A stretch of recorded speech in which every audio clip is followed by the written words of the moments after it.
What's up, everybody? Welcome back to the O Show Podcast, episode 485. We are presented by Mayweather Boxing and Fitness in Scottsdale, Arizona. Mayweather Boxing and Fitness is an inclusive workout formulated by the champ, Floyd Money Mayweather himself. Head on down to Mayweather Boxing and Fitness in Scottsdale. We're also sponsored by BetOnline.ag. We got AFC and the NFC championship matchups this weekend in the National Football League. Make your picks by signing up for that 50% bonus using the promo code capital BLEAV50. Again, that's capital BLEAV50 to sign up for that 50% off bonus using betonline.ag. We got a special treat in the house today. We got Hannah Keller, who, if you guys want to watch episode 460, we had Peter Meyerhoff on the show. Incredible story. Incredible man's been through a lot.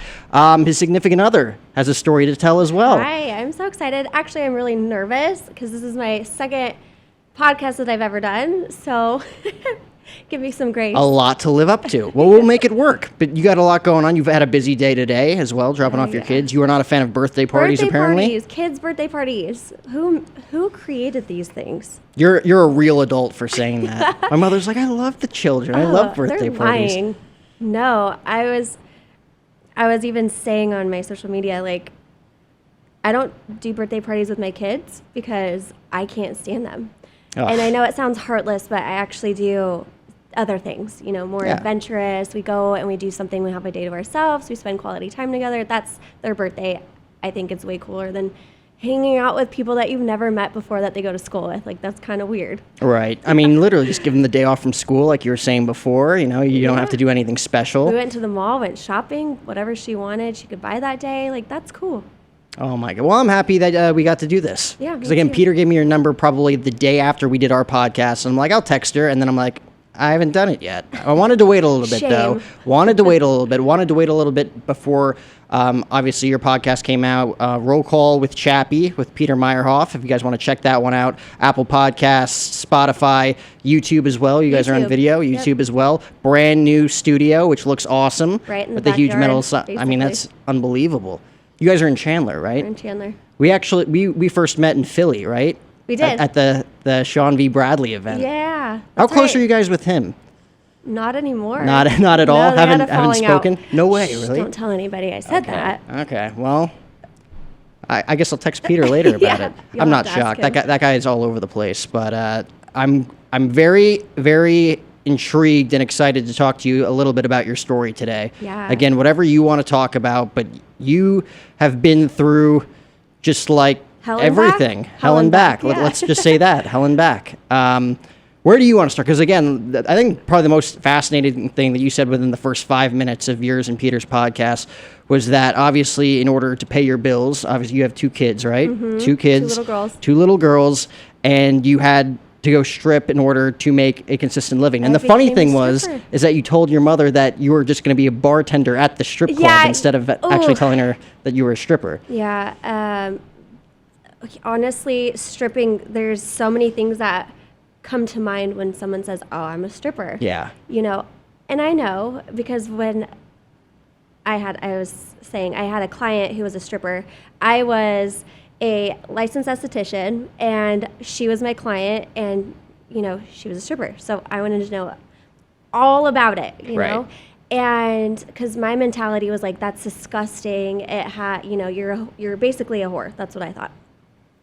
Come to find out, it's not even close to that. Right, it's got like a stigma to it, right? It does have a horrible stigma, and my family is going to have that stigma. They're not going to understand anything, and so I hid it. Of course I'm going to hide it.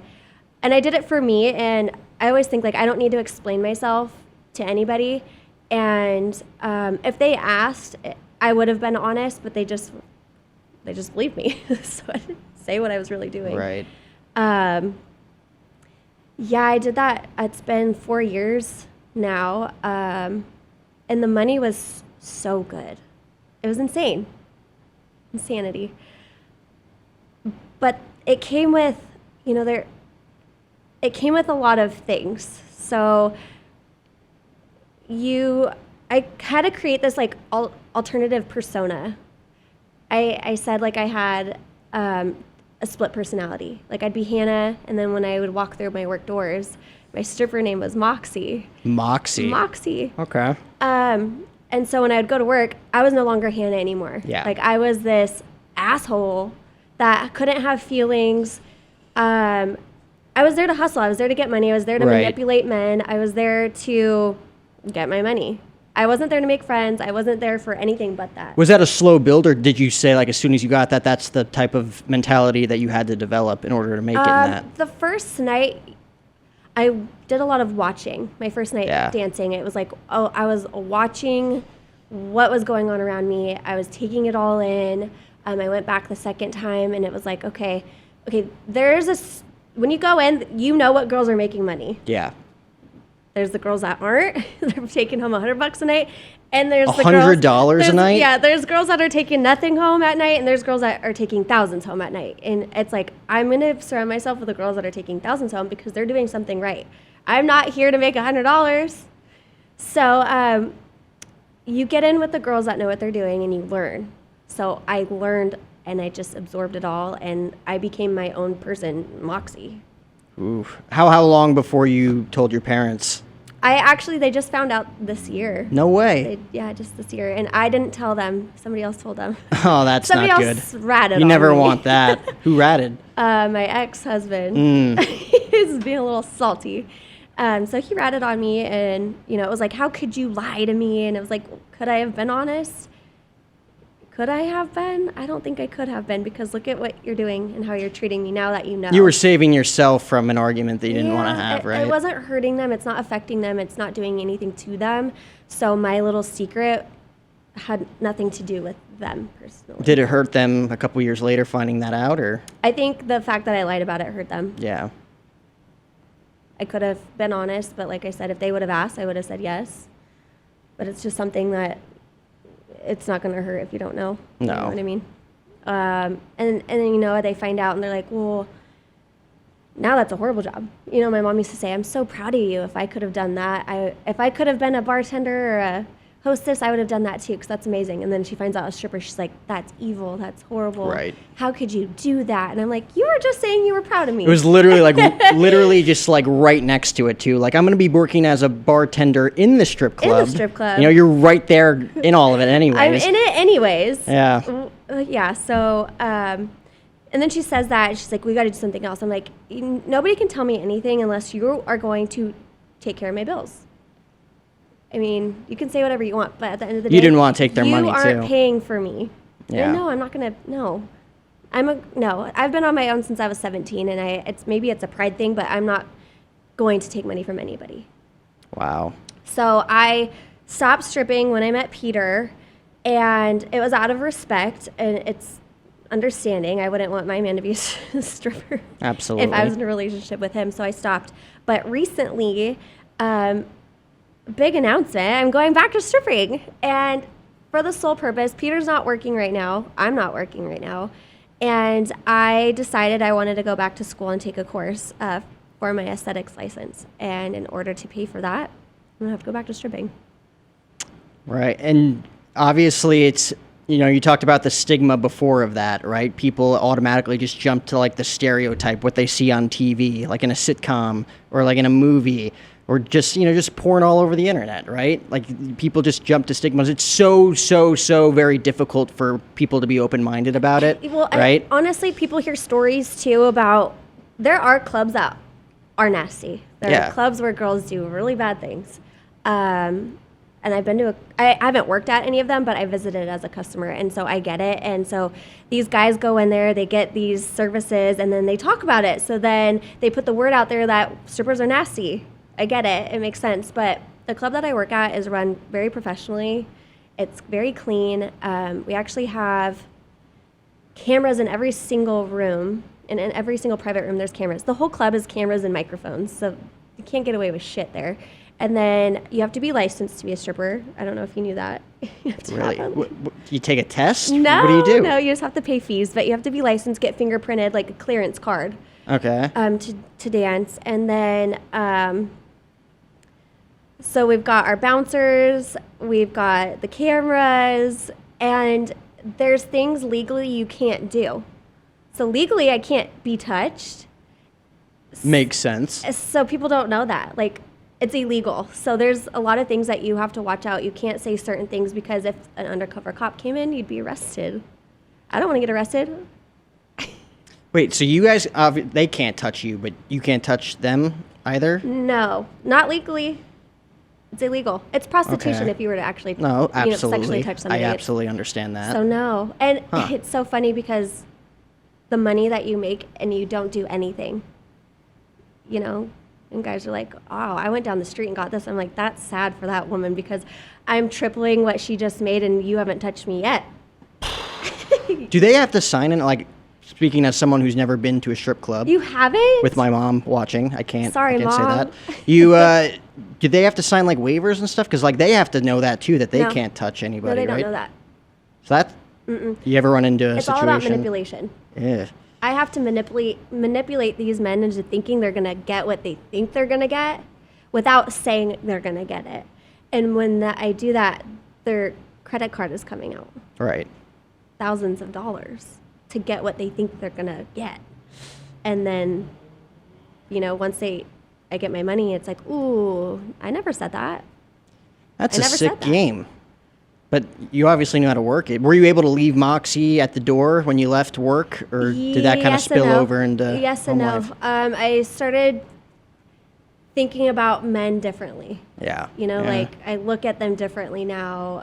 If I am at the grocery store and a man hits on me, it's like Moxie comes out. Ooh, you want to hit on Okay. me? How about you buy my groceries? You know, it's like, I So don't she know. comes out at the right time. Yeah. Okay. Sometimes. Moxie's a very heartless person. But like I said, you can't have feelings because guys try and sit there and make you feel like you're a piece of shit when I know I'm not. You're a piece of shit. You're paying me. I mean, most of the guys going to the strip club, too, are down and out. They're all the None of same. them are, like, They're all the same. stand-up guys. No, they're all the same. And they're married. They try to take their rings off, put it in their pocket. Like, I already saw your ring. You think I care? I don't care. I mean, you think Peter's going to show up now? To the strip club? Yeah. He doesn't like them.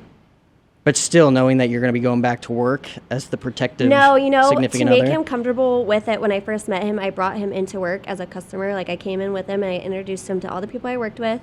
I showed him the rooms. I showed him the cameras, like, to make him feel as comfortable as possible. When I do go to work, I don't tell him what happens at work. He doesn't want to hear it, but, like, if he asks, I'll say, like, oh, it was a good night, and I made this much money. And then if something, like, funny happens, I tell him certain things, and I leave a lot of things out just because feelings, you know? Feelings. Feelings. Feelings. Feelings can be tricky. It can definitely be tricky. I don't know. I mean, all power to you, though. It's definitely because, again, like you have, whether it be your parents or someone looking at that stuff being like, why do that? It's like you're not looking at the bigger picture. Like you got a family to feed, right? You got your 2 girls. There's a lot of things that go behind it. If I didn't have my kids, I wouldn't be a stripper. Right. I could work, it'd be fine, but their school schedule and being there for them is more important to me than anything. What would be your biggest message to them growing up? Because obviously when they're much older, they're going to My mom know said who that. you are. She's like, what are you going to tell them? I'm like, I'll tell them I was a stripper.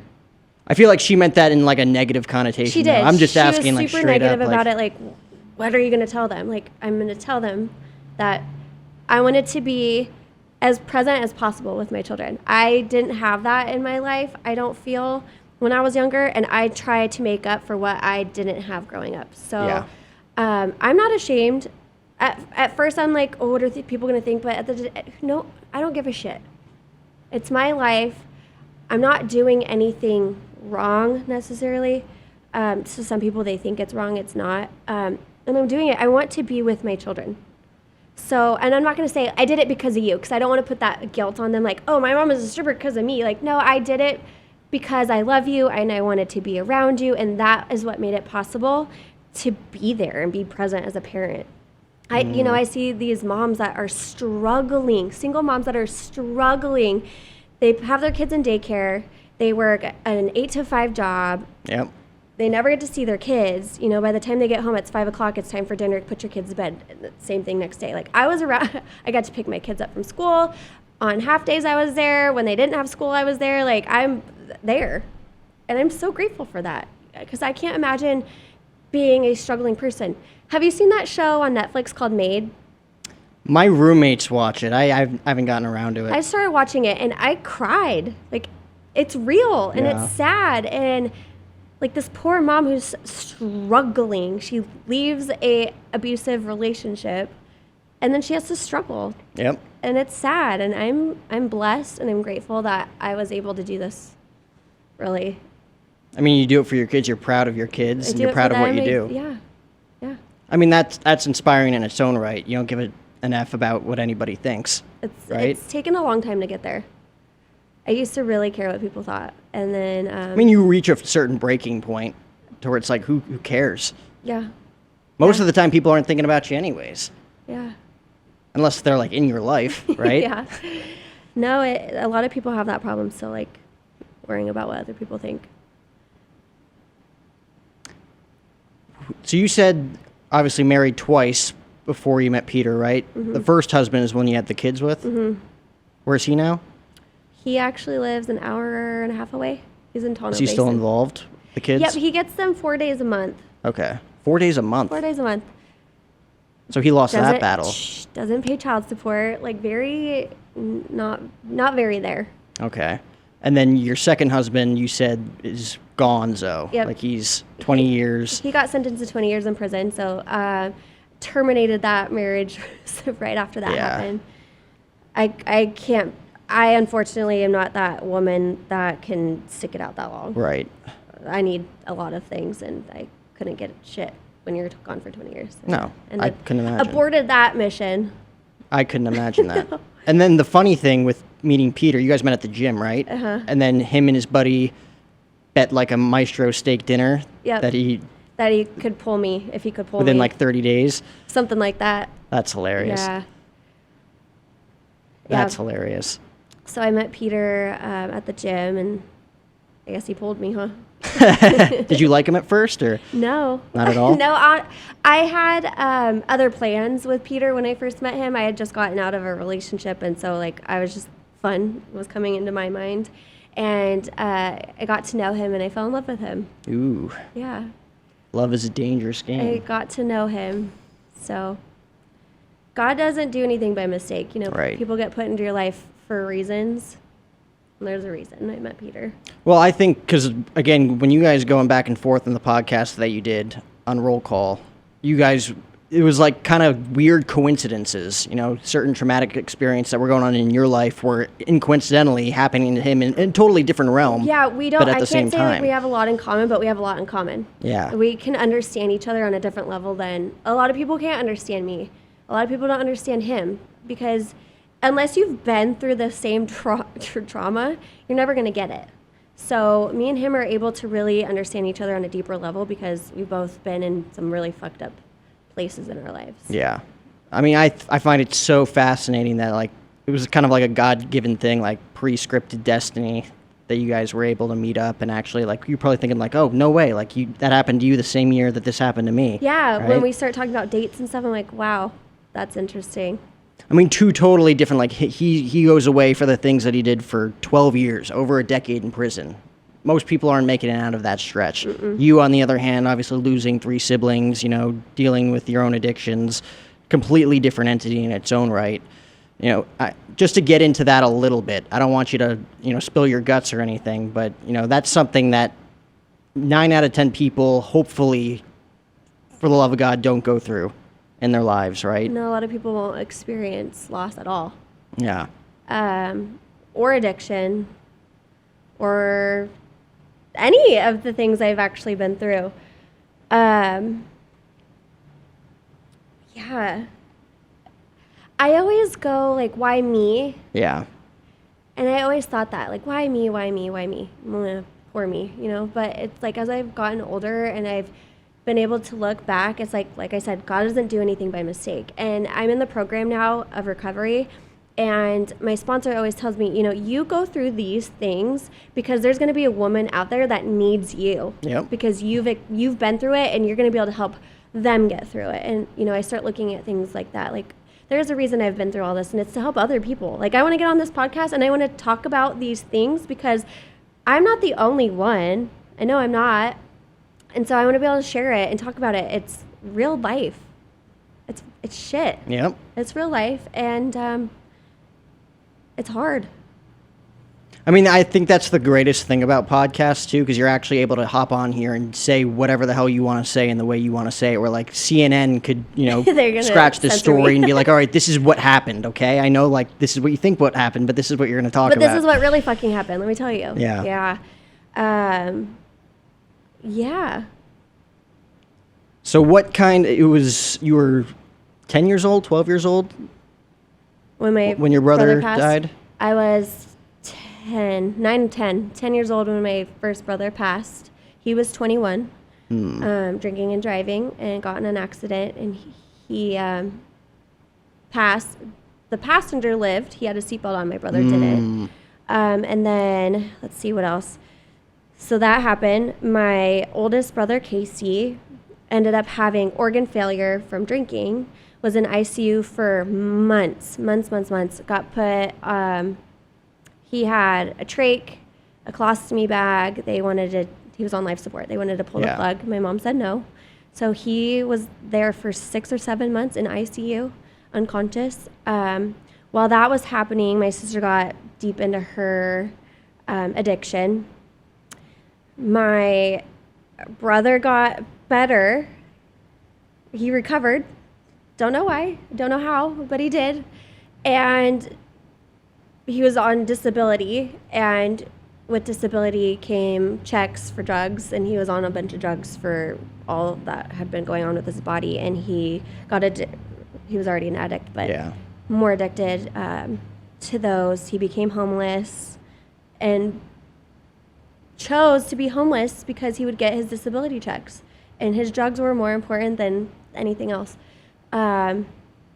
So this was all going on for years. Like, I saw my siblings go through this shit. I started doing drugs with my sister, and she kind of disappeared for a while. Yeah. She lost her kids. And that, I just can't imagine.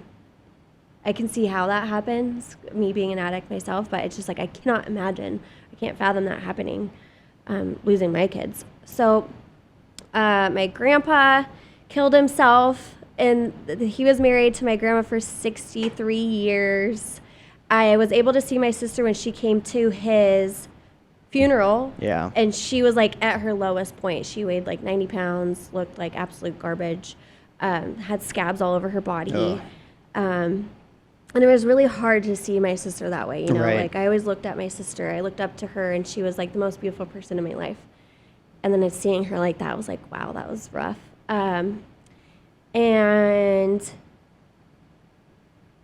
she disappeared again, and then I got a phone call from her. I had just had my oldest daughter, Poppy, and she reached out and said she was in rehab. And she sounded amazing, and it was like I got my sister back, and she would call me all the time, and then she stopped calling me, and I was calling the rehabs, and they're just telling me that she wasn't able to come to the phone or whatever they were saying. And it was actually New Year's Eve, I got the phone call that my sister had passed. She had overdosed. And it was an intentional overdose. She had mixed meth and heroin together, and just a dose of one of them would have killed her. So it was an intentional overdose. She really had a hard time with losing my brother. Yeah. And then shortly after that, my brother Casey died from an overdose as well. And I never got to see him. When he was going through this. My mom had seen him. She'd picked him up from the park. My brother had picked him up from the park he was living at and helped him, but they never allowed me to see it. And they were protecting me or sheltering me. I don't know what it was, but they never allowed me to see him. And maybe that's a good thing, because like, I would rather have the image of how I saw him at one point in time than in that situation. And then just a lot of loss, and I've become pretty numb to loss. Normal people, that I lost my grandma, and they're like, "Oh my gosh, I'm so sorry." Right. And people are like, "I lost my grandma." I'm like, "Shit, man, sorry." Right. I don't have that feeling, unfortunately, and it's because, I guess, all that I've been through. Were you one of four then? There's five. Five of us. Yep. So older, younger sibling still? I am the youngest. Oh wow. Yep. So who's... So it's just me and my brother Sage left. Okay. So he's 40, how old is he now? He's 45,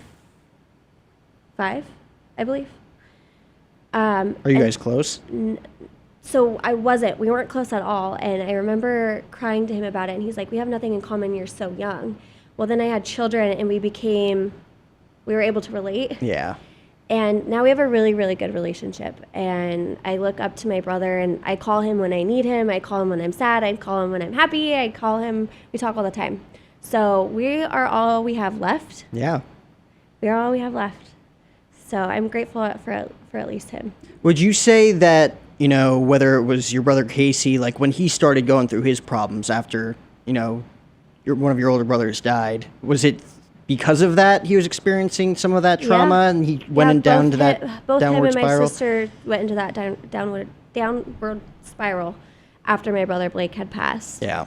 And, a lot of the times when I would use, it was because I was depressed. A lot of people like, I'm going to go out and drink because I'm happy. Like, no one ever does that. I'm going to go drink and get high because I'm fucking sad right now. I want to forget about the day. And, it's so strange, and I don't know why I think like this, but when I would use, I'd be like, oh, my sister would be so proud of me right now. Yeah.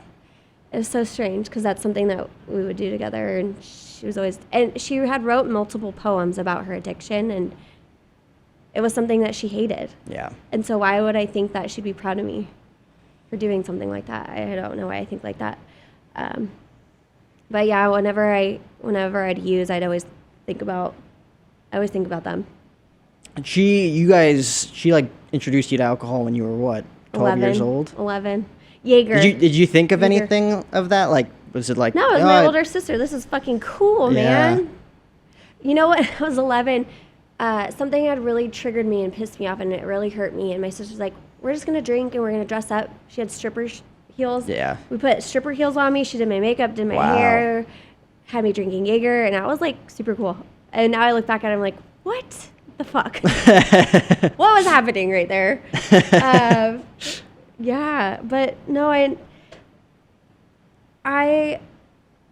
am always curious as to why my sister had me do certain things, and it's because misery loves company. Yeah. Misery loves company at the end of the day.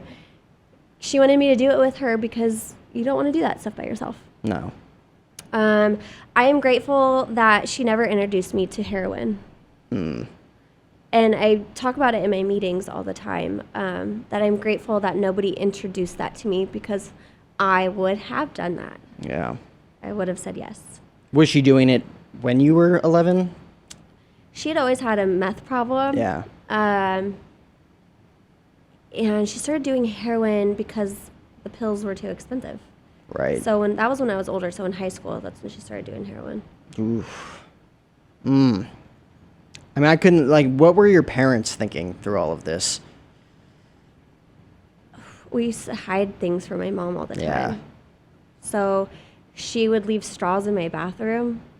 And I'm like, I'd fucking have to grab it real quick and go shove it down at the bottom of my trash can in my bathroom. Because I'm like, if my mom fucking found out, and I'd cover for her all the time. Like, I can't let my mom know what's happening. You're right. And it's like, I'm never going to rat on my sister anyways. Right. So it was one of those things. My mom didn't know a lot. And now that I'm older and we talk about it, she's like, I had no idea. Like, my mom didn't even know I was an addict until this year. Until she asked me, like, why are you going to meetings? And I said, Mom, I'm sorry. And it's because I'm an addict. And she just started crying, like, why wouldn't you tell me that? And it's like, you've lost 3 children. Why would I tell you that? And it's another thing. Like, I'm not going to tell you something that's going to hurt you. No, absolutely not. So, yeah, just honestly, like 3 or 4 months ago, I just told her, and she's like, I knew it. There's all these times that I knew something was wrong. And she's like, I never thought you would. I never thought you'd be like that. I mean, I take it just from you talking about your mom. She's more of, kind of the tough type, rough around the edges when it comes to that stuff, as opposed to like, let's sit down, let's talk about this. You could always come to me. Yeah, my mom's very conditional. Yeah. She's a conditional, loving woman. Hey, works one way or the other. So when she's happy with me, she loves me. When I'm doing something wrong, there's no love there. And so I'd rather have love than her not love me. Right. So I wouldn't tell her a lot of things. Man. I still don't. Man. So at what age was it when, because you talk about like the numbness of just like, you lose someone, it's like, yeah, whatever at that point. Not, yeah, whatever, but it's just like, oh man, it sucks, move on from it. And then you get into the drug addiction side of things and you just trying to numb out any sort of feeling whatsoever. So you're asking me what age Yeah. that started? Well, what age was it consistent to the point where you're like, I have to do something about this? I started getting help 2 years ago. Yeah. I finally started seeing a therapist. And it was like overwhelming by what I had talked about in therapy. Like, these are things that I never talked about. These are emotions that I've never felt before. These are things that I've never experienced, and she was able to like get those all out. And I'm like, holy shit. So I'm 27, gonna be 28 this year, but 28 it took, or 27 years old. Yeah. Until I was finally able to like have feelings. I still don't have feelings about a lot of things, but I try to be more aware. Right. And more understanding, I guess. Oh, absolutely. Like, just like around other people, or just like how they're feeling? Yeah. Yep. When you work your steps in the program, you have to see your part. Oh, yeah. In things. And so I would sit there and be like, well, this person did this and this and this and this, and fuck them. And in the program, you have to see what your part was. And my part is I have, I am judgmental, and I have expectations that will probably never be met with some things, and that's my problem. Right.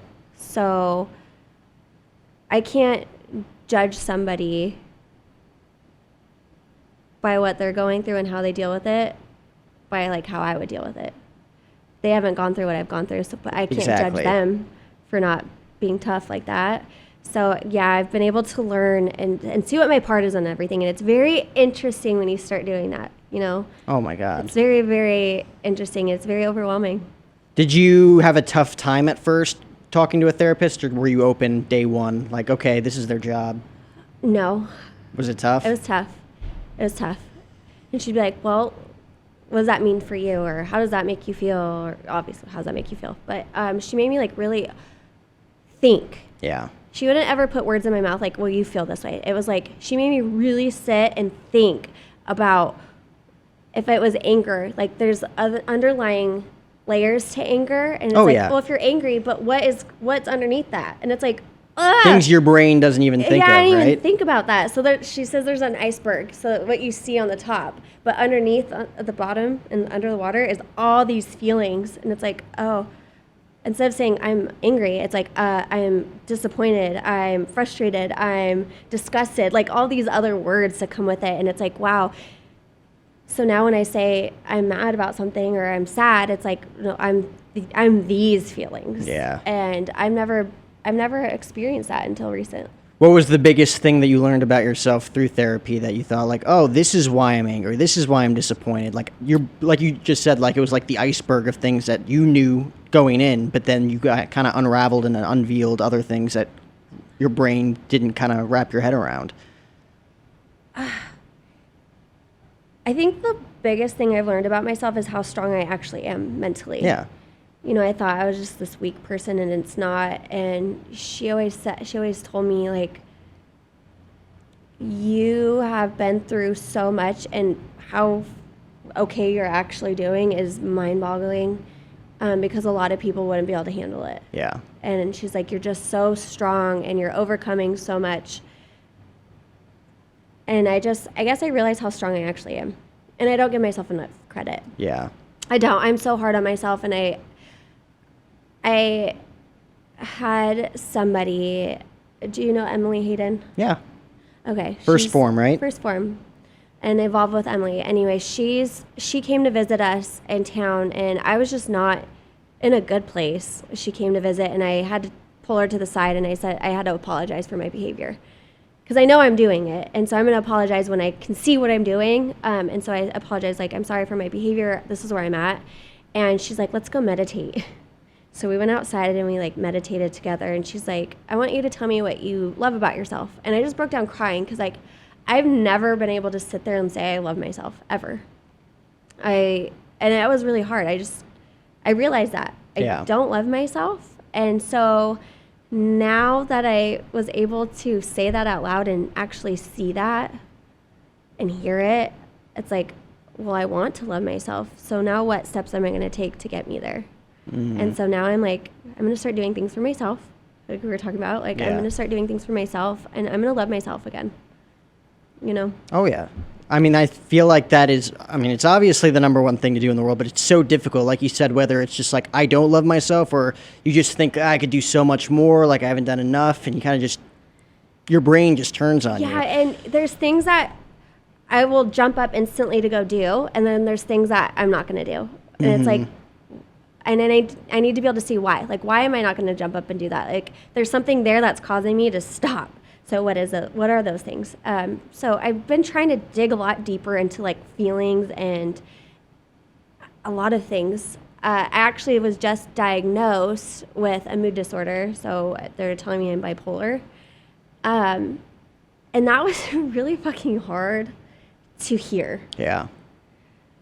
And I'm like, oh, I thought I just gone through so much trauma that I just worked this way. And it's like, no, maybe there is something chemically wrong in my brain that I feel these things, or maybe they're, you know. So hearing that, there's just so much that came with that. It was overwhelming, and like now I want to like learn who I am and what's making me be triggered and what's making me tick. Like, what is it? And it gets really fucking deep. Really deep when you sit there and start going into it like that. A lot of people are very superficial. Oh, yeah. You know, like, oh, I'm fine. I'm not going to talk about things like my life is great. And I'm like, no, I'm going to talk about it.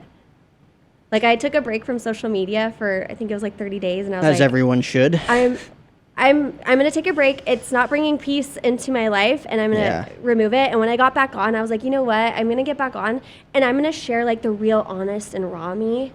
I've always been pretty real. But, like, I'm going to really get down deep into that one. And so, like, my first post was, like, I was like, hi, I'm Hannah. And then I went off on all of my character defects. Like, I'm selfish, self-seeking, manipulative. Like, I went off. And I was like, wouldn't it be great if we could all be like that? Right. Ugh. How long did it take for you to finally say, like, all right, I want to share my message to, like, a worldwide audience, like to hop on a podcast and tell the stuff that you shared? I think it was when I started going to meetings and like meeting Peter, and he talks about it all the time, like so open. You're only helping people. You think like people are gonna be like, oh my God, you went through that. Yeah, and but it's like when I would go to my meetings, I wouldn't want to share it, and my sponsor's like, you know, when you share, she's like, there's somebody in the room that needs to hear it, and she's like, I might share something, and they can't hear what I'm trying to say, but the minute you open your mouth, it's gonna click, and they're gonna hear what you have to say. She's like, so stop holding back on that. Even if you can reach one person, you're going to help that one person. Yeah. And I'm like, you're right. And I never talked about like my losses. I've never talked about my life. I never did that because I felt like it was, I don't know. I don't want to be like a pity party, I guess. That's how I felt. Oh, yeah. Like, well, me, but it's not like that now. You know, like, I don't know. I talked about my miscarriages. I talked about stripping, and I had so many women reach out and like, wow, thank you for talking about that, because it never gets talked about. I've been through miscarriages. I was a stripper for a couple days, like, and so I had all these women reach out. I'm like, oh, you see what can happen when you fucking open your mouth? Yep. Everybody comes out of the woodworks. Everybody goes through similar stuff. People, and it's helping them. So what would you say? Because I think it's a very important thing. There's a lot of people out there, like you said, whether they know they need help and they're just like, I don't want to bother anybody with my stuff, or people who need it and they don't even realize it. They're just like, I'm fine. Like, I don't need to talk about anything. How important is it for you specifically to go to therapy and kind of unravel these things? And you know a ton of people in your life that could probably benefit from it. I think everybody in the world can benefit from therapy. Everybody. Me and Peter go to couples therapy together. Yeah.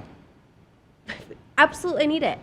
If I didn't seek help, I don't know where I would be. Yeah. And that's with everything. Like, my addiction would be running rampant. I wouldn't be in a good relationship. I wouldn't have people in my life. Like, I don't even know where I would be if I wasn't able to like release these feelings and get to the bottom of the way I feel and the reasons why. And it's important, and there's nothing to be ashamed of when you get help. Like, why? Why be ashamed of saying, you know what, I'm throwing in the towel, I need fucking help. You know, I've got a therapist, a couples therapist, and a psychiatrist, and a sponsor, okay? There's 4 major people in my life that I turn to all the time because I need fucking help. I do. Yep. And mental health is huge. Mental health is a very big thing. I've been suicidal. I've been depressed. I have PTSD. I have panic disorder. I have anxiety. I have all these things. And if I didn't ask for help, like I said, I don't know where I would be. Mm-hmm. I don't know where I would be. You don't think you, just talking about your mom for a little bit, you don't think she'd be someone that you could go to that stuff for? Like, obviously growing up, My no, but like mom now? has been through so much trauma herself. Yeah. She's been married 4 times. She was abused by one of her husbands. He abused all of her kids. My mom has been through so much, and she has such great advice. She does. She's been through so much, so when something is wrong, she's able to give that to me because she's experienced it. But it's like one of those things where I'm so stubborn, I don't want to hear it from you. Yeah.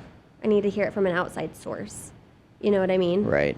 And me and my mom, we don't have the greatest relationship. It's really rocky and it's really hard. And, you know, I learned in therapy how to have boundaries with people, and I never had boundaries with my mom until therapy. And so I was able to establish these healthy boundaries. Like, she would project things onto me, and now it's like, well, you're no longer going to do that to me anymore. You're no longer going to say things that hurt me. You're no longer going to make me feel this certain way by the things that you say, the actions that are directed towards me. Yep. And so I was able to create that. So having my mom, I've had to like mourn the loss of a relationship or the mother that I'm never going to have. You know, like there's this type of mom that I want, and I'm never going to get it. Mm-hmm. And that's where my sponsor comes into play. My sponsor's like my mom. And I can tell her things, and she loves me unconditionally. And it's like, see, God's going to give you other people that aren't going to fit.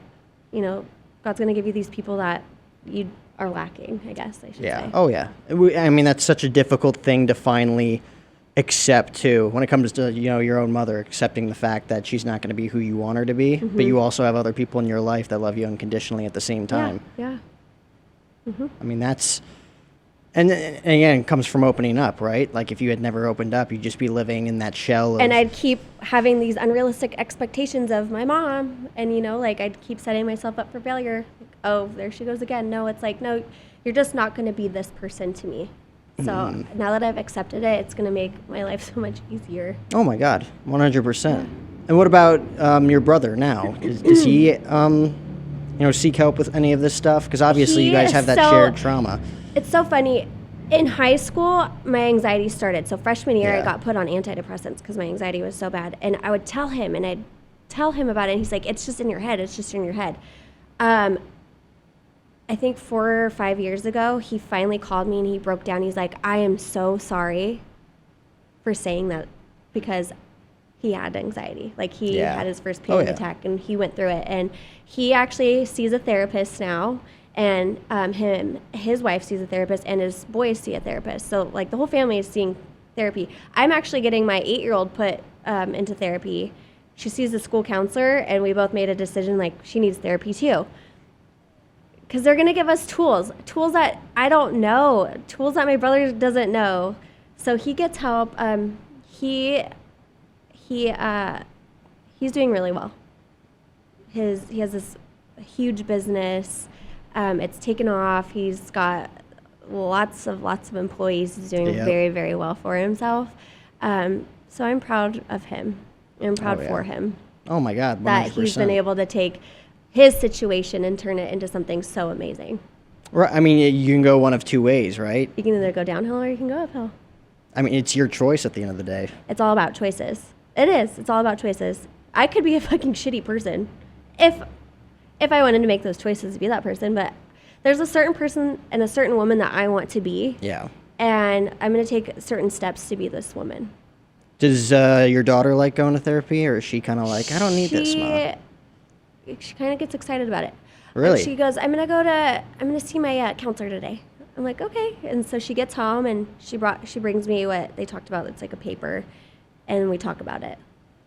Because I want her to be able to tell me things. I feel like she kind of doesn't. She's so worried about my feelings. She's like, are you okay, Mom? Are you okay? She always asks me if I'm okay. I'm like, even if I wasn't okay, it has nothing to do with you. And I don't want you to feel like it's your problem. Like, me not being okay is not your problem. You are 8 years old and you need to just worry about yourself. Yeah.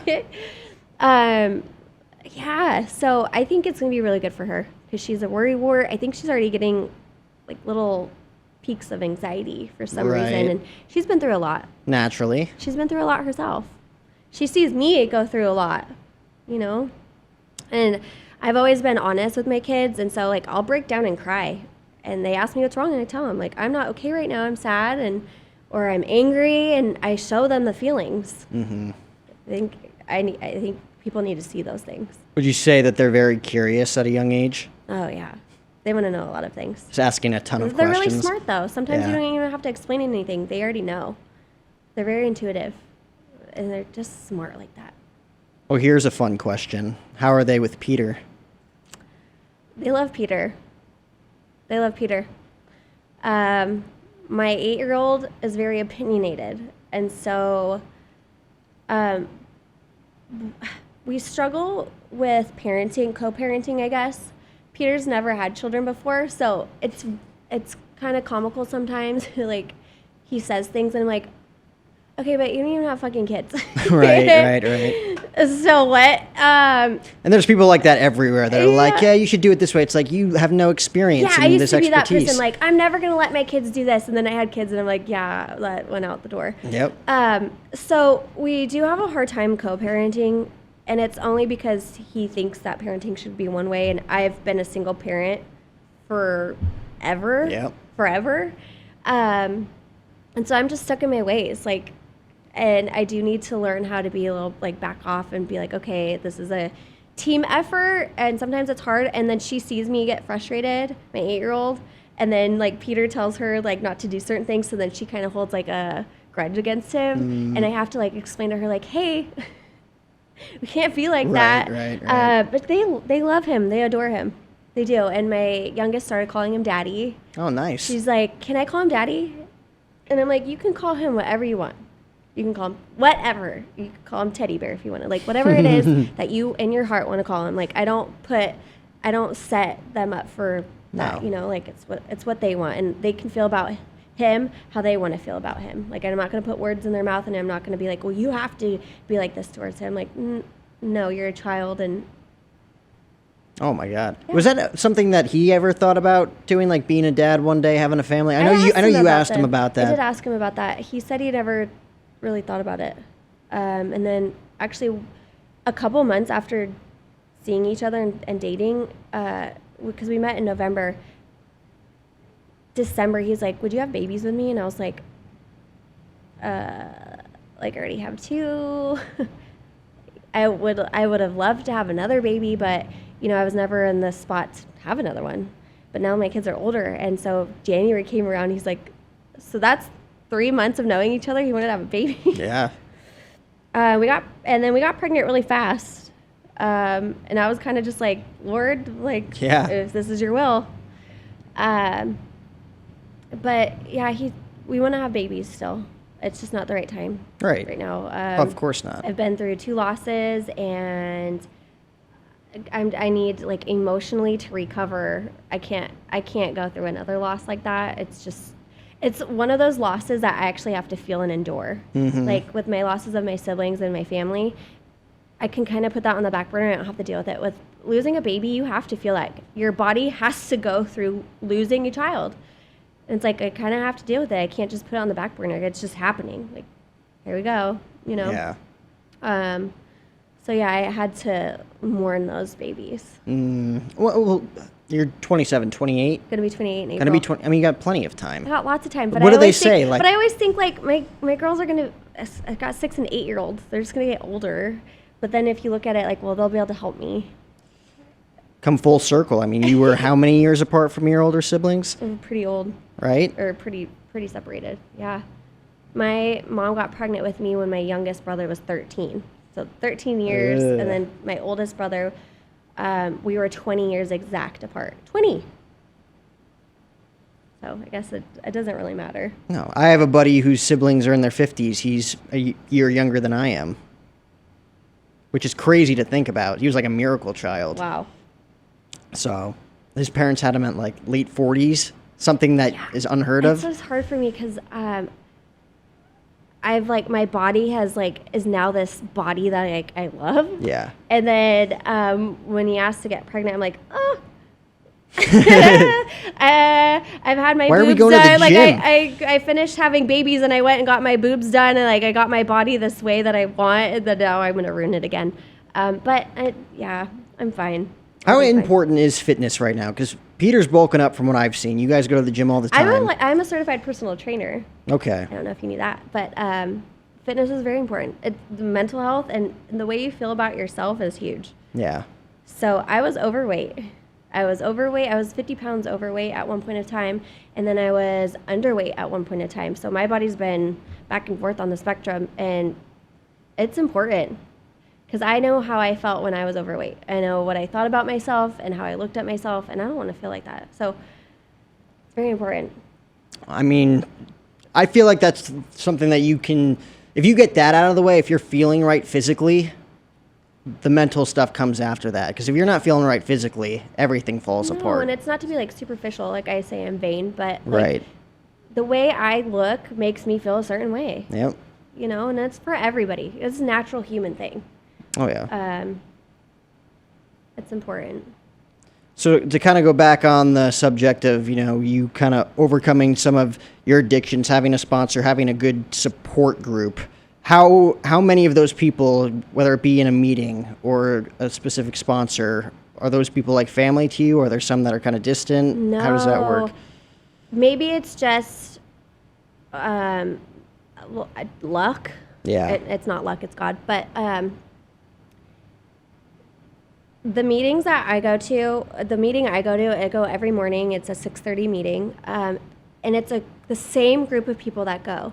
And when I walk into that room, there is so much love, and you can just feel it. There's so much love. We have our own WhatsApp group, so all of us text throughout the day. We send pictures of what we're doing. It's this huge thing.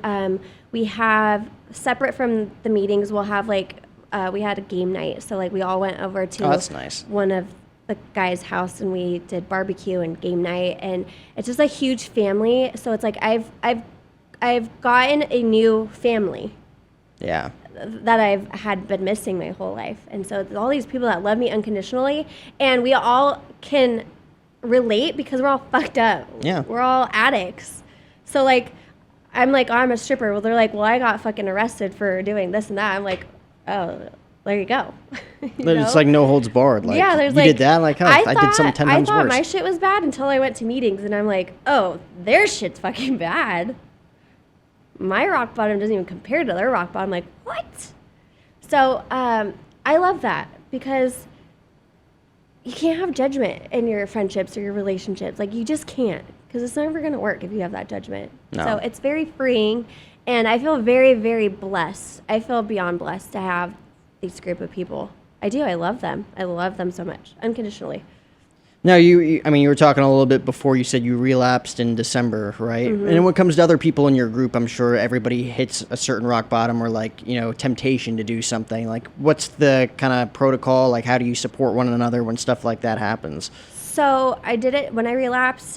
So I have my sponsor. I call her with everything. I tell her when I'm having a problem. I got really upset, and this is where my mood disorder comes into play. It all makes sense to me now that this is going on, but I've been snappy lately, and so something triggered me. I snapped, and I threw my phone. I've never thrown my phone in my life.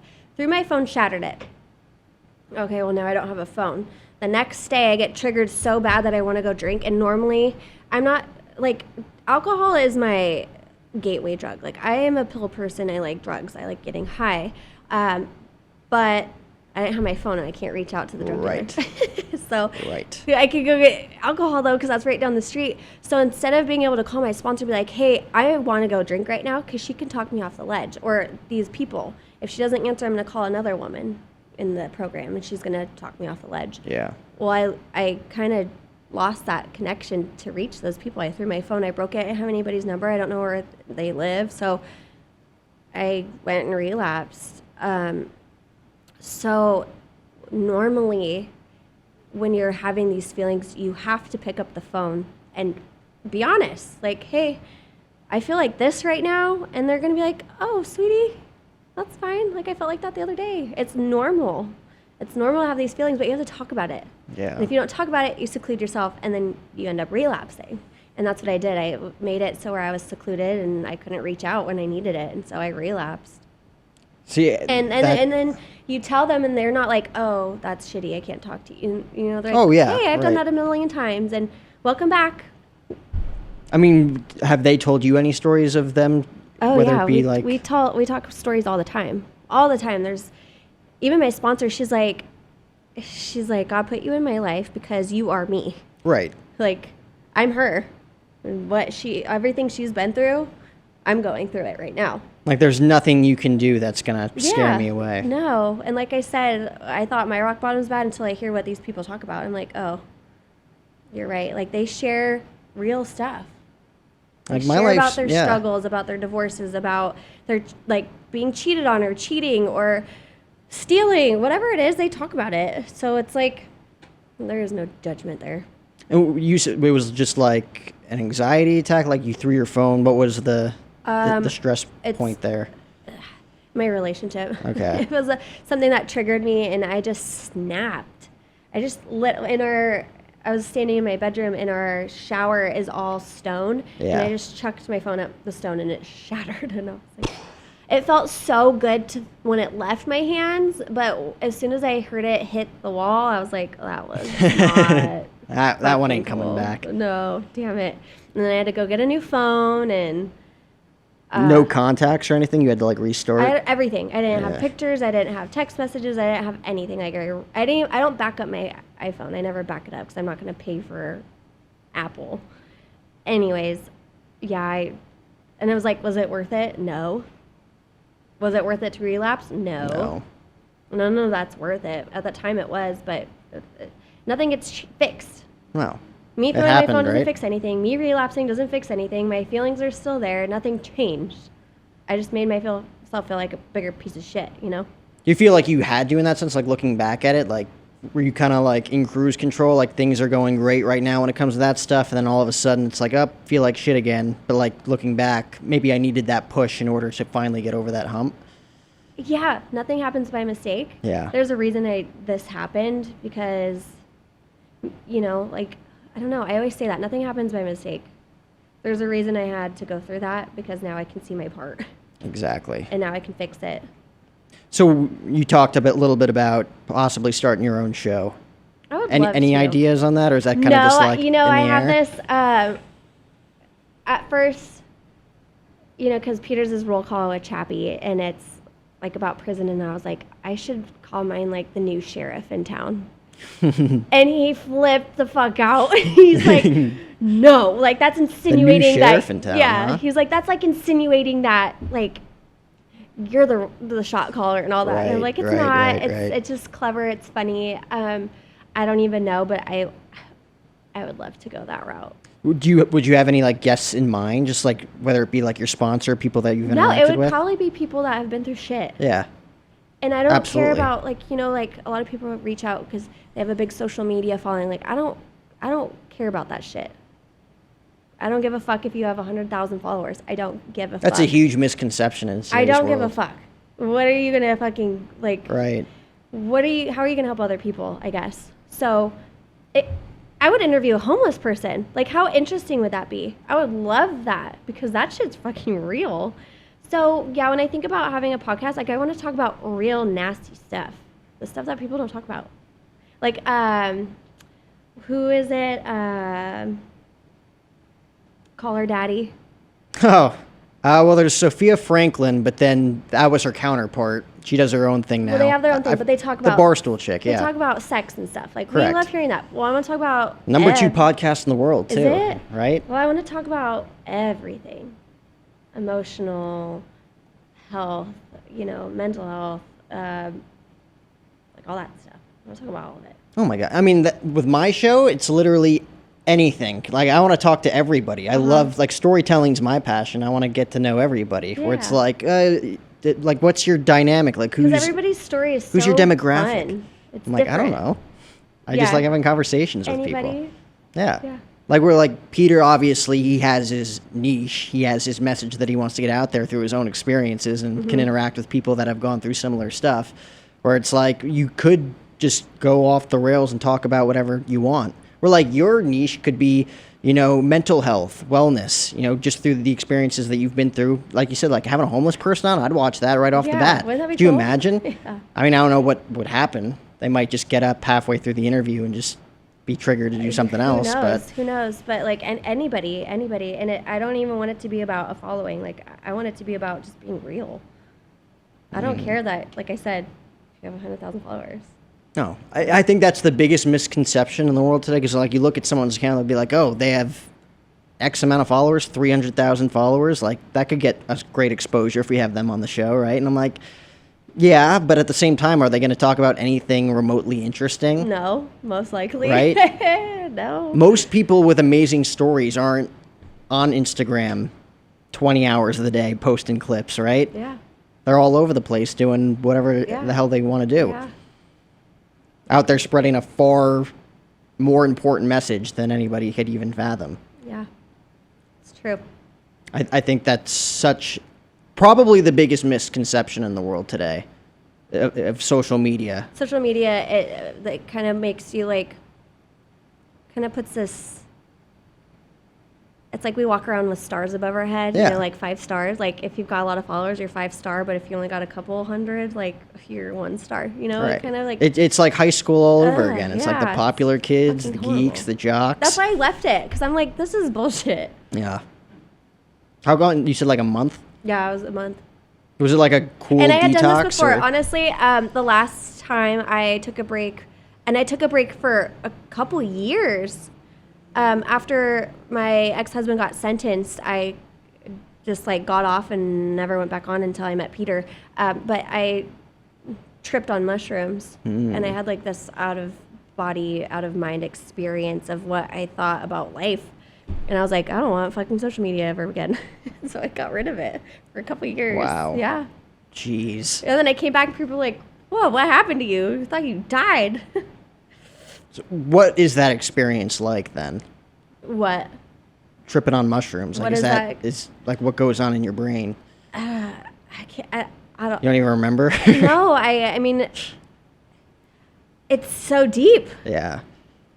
It's Does it so open deep. up like a different side of your brain? Like you see things it's that aren't a different there? dimension. Like, you go into this completely different place. I don't know. It's different for everybody. Right. I can't say what happened to you if you tripped on mushrooms. I know what happens to me. I get super deep. But the last time I tripped, it was the worst trip of my life. I had a panic attack the entire trip. Hours. Straight panic attack. I couldn't breathe. I was like, oh my gosh, we should call 911.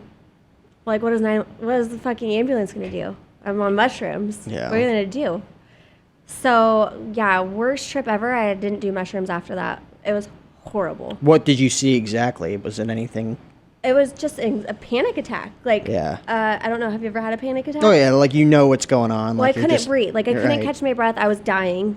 When I have panic attacks, it's my PTSD comes out. I have this fear of dying. And so during this trip, I'm like, I'm dying. The whole time I thought I was dying. And then everybody's faces were just scary. It was a scary trip. It wasn't a happy one. Like the other times I've tripped, it's been fun and happy and lighthearted and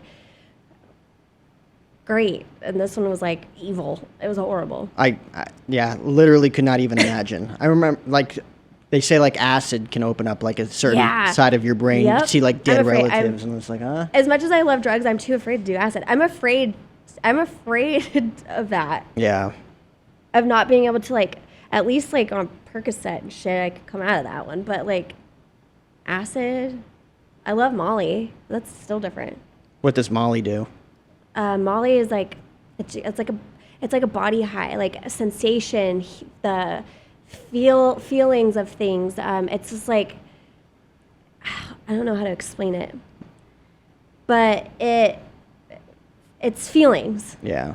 So love and feelings, a touch of things, and your body is tingly, and music, it like reaches you differently. It's like music reaches you like spiritually. It's so strange. But like when you trip on mind altering things like that, I don't know. It can be scary. So yeah, so I haven't tripped on mushrooms. What was the one drug that you and Peter were talking about? It was like something as simple as like Adderall or something, kind of having almost the same type of Adderall dopamine as heroin, right? It is the same as meth. Oh my God. Really? And when I was dancing, no one ever says that. And when I was dancing, I would be on cocaine, Adderall, and I'd be fucking drinking. And it wasn't just like a couple bumps. Like I was bumping it all night with the cocaine. And like, how did my heart not stop? How did it not like beat out and kill me?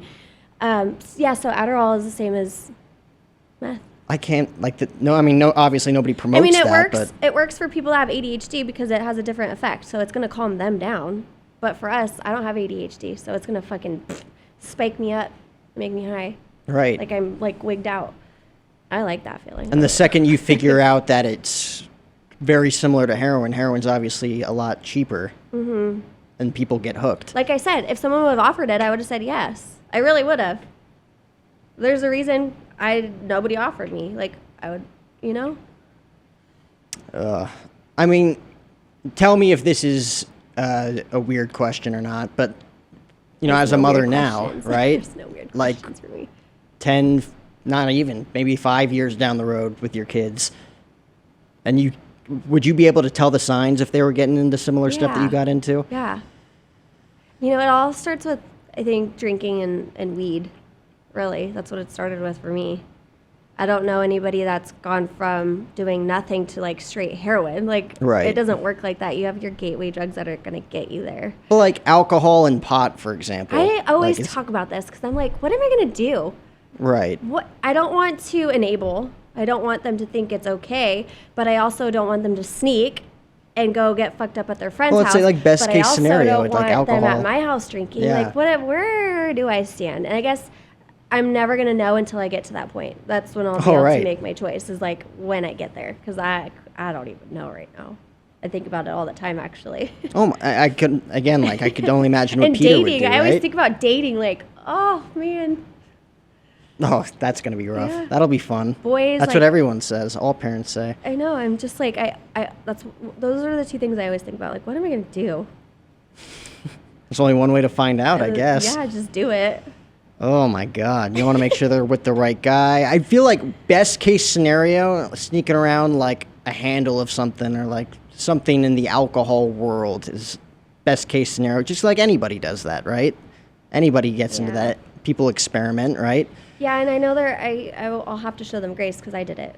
You're like, I guess I just want them to know that my mom always taught me there's a consequence for every action, whether it's good or bad. Yeah. And I guess that's the only thing I can tell them. Like, if you're going to go drink, there's a consequence for it.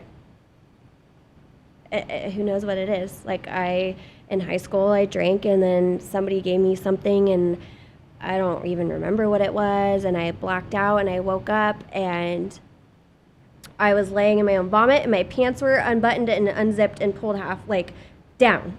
And I don't remember anything. So there's consequences. Like, yes, I drank, but it led to who knows what the fuck happened. And that's with everything. Right. Yeah. So you've gotten to those points where you don't even remember what happened? Yeah. The night before? Yep. Yep. Older, like, in my addiction later on, that was in high school, so of course you're like pushing your limits and seeing what you're capable of. But as I got older, like I haven't blacked out in years and years and years. And then like in the meetings, they talk about how they black out all the time. I'm like, I never got like that. Maybe it's because I did cocaine all the time that like evened it out. But yeah, I don't know. I always put myself in really fucked up situations. Like, how am I alive? But yeah, it's been years since I've blacked out. The other interesting thing that you were talking about on the first podcast that you did with Peter was how you not necessarily knew how your sister felt, but you had times where when you were going through your own addiction where you felt like, was this what she was feeling? Yep, there was and that scared you. There was, yes. There was one time in particular where I took too much, and everything went black. And I went into my bedroom for a second, and that's when it happened. And I stopped breathing, and I had to feel my way down the hallway because I couldn't see. Everything was black. Yeah. And I got out to the living room, and I was like, call fucking 911. Like, that's all I could say. And they're like, holy shit. And my girlfriend, she's like, you need to lay down. And I was like, I couldn't say anything. I was dying. Yep. What do you mean I need to lay down? Like, no, you need to call 911. I'm fucking dying. She's like, you need to lay down and ground yourself. And I laid down, and she's like, what do you smell, taste, hear, feel, whatever, see? And I was able to catch my breath. And that's what was happening, is I was stopped breathing. And so when I'd ground myself, I had to breathe. And it kept happening all through the night. And all I could think about was like, I thought I was overdosing. Maybe, I don't know, but yeah, it raced through my mind like my mom, my children, and my sister. Those were the only things that were going through my mind, is like, is that how she felt when she was dying? And I asked Peter, because I never did meth or heroin, and he's overdosed, and I was like, what did my sister feel when she died? Like, what did she feel? And he's like, her heart just stopped. Like, she didn't feel anything. She just stopped. And that, it's just hard to think about. Oh, yeah. You know, like, what did she feel? What was that process? And I'm never going to know. It's none of my business. Right. But your brain still correlated, like, that feeling of, like, this is not good. I was dying. Yeah. Literally, that's what I thought. And that's, it was scary. Did you go to the hospital that night, or was it just... I didn't go to the hospital. Oh, wow. I kept having to ground myself. I had to lay on the ground. I laid out actually on my balcony with a blanket over me.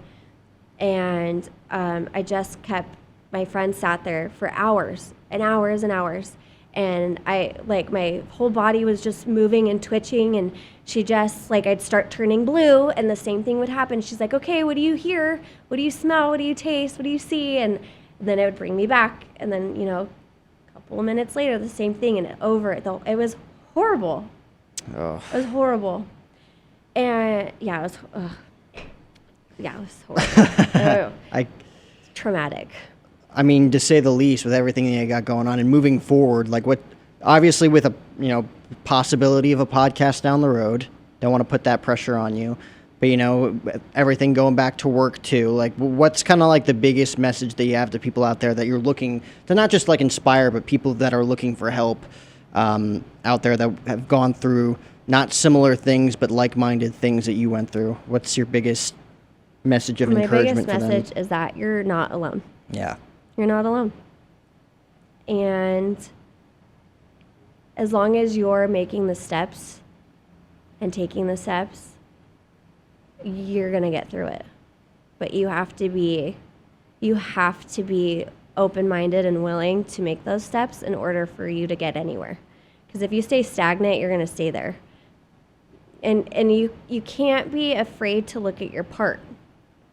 You have to look at your part in things. Your life may be shit, but what is it that you're doing to make it that way? I have to look at my part all the time. I'm fighting with somebody. Okay, they were an asshole to me. Okay, but what did I do? Yeah. What did I do to instigate that? Or what was my part? And so I guess that is it. Like, you're not alone. You can get through it, but it's all on you on if you're going to do that or not.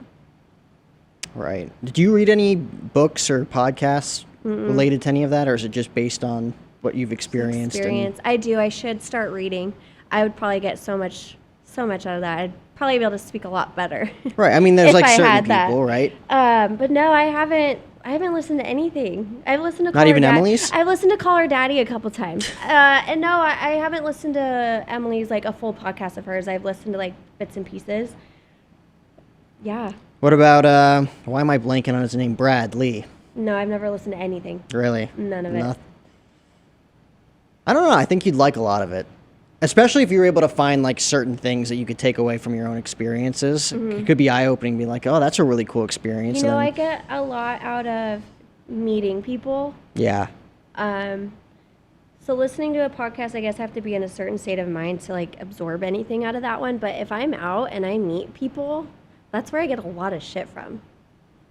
You meet some interesting people out there, and I used to be so shy, but I put that guard down, and I'm able to like talk and just like really absorb a lot from people because I'm in the moment. Yeah. Instead of being like, I'm on listening to a podcast, but my kids are in the other room and they need me. Exactly, you know what I right? mean? Or I'm at the gym and like, I'm not really listening. Right. I mean, there's so many different distractions. Who are some of the cooler people that you've met? Because obviously some of the people that you guys work out with, Jason Poston, is that his name? Poston. He was really cool.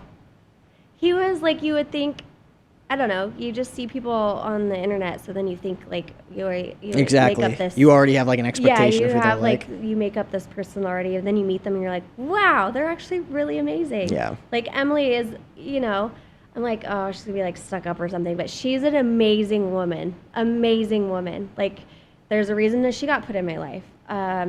I've met a lot of women over social media, but nobody like big. Right. But I've just made so many connections. I don't really meet famous people. Who is famous and who isn't these days, right? So I don't know. I've been grateful for the connections that I have made. I mean, absolutely. And I'm trying to think of other people, because obviously Emily stayed with you guys that weekend for like, it was like the America Fest. How was that? Was that fun? It was, yeah. That's kind of interesting. I remember Peter telling me about that. I'm like, I might swing by, but like, it seems very political. What was so weird? And we started panicking when we got there. So we go in, and there's hundreds of thousands of people at this event. Yeah. But when we first went in with our tickets, there was not one security guard, not one metal detector, not one anything checking your bags, nothing. Like, to go to a hockey game, you have to go through a metal detector and get your stuff checked. And this is a political event where, like, a political event. Donald Trump Jr. is going to be here? Yes. Right? And like, nobody's getting searched. And so we started panicking because we're like, anybody could be walking in with a gun right now. Yeah. So then me, Emily, and Peter, we all created this, like, backup plan if something was to happen. We sat at the very top of the bleachers because if somebody came in, we could jump off the back of the bleachers. Right. Like, we had this whole thing plotted because it was fucking sketchy. I was blown away. Like, it's a political event, too. And we had a couple of friends there that were carrying. And I'm like, this is what I mean. This is a big political event, and a lot of people don't like us. So you got your far right, your far left, you know, it's like, that doesn't make any sense at all. It was so weird. And it that doesn't make like, any sense at all. I wanted somebody to explain it to me, but there was nobody to ask. And nothing happened. Nothing happened. We were safe. Safe, healthy, and strong. We came out. But isn't that weird? Politicians, country stars. Yeah. People doing meet and greets. Donald Trump Jr. was there, and nobody got searched. Charlie Kirk. Yeah.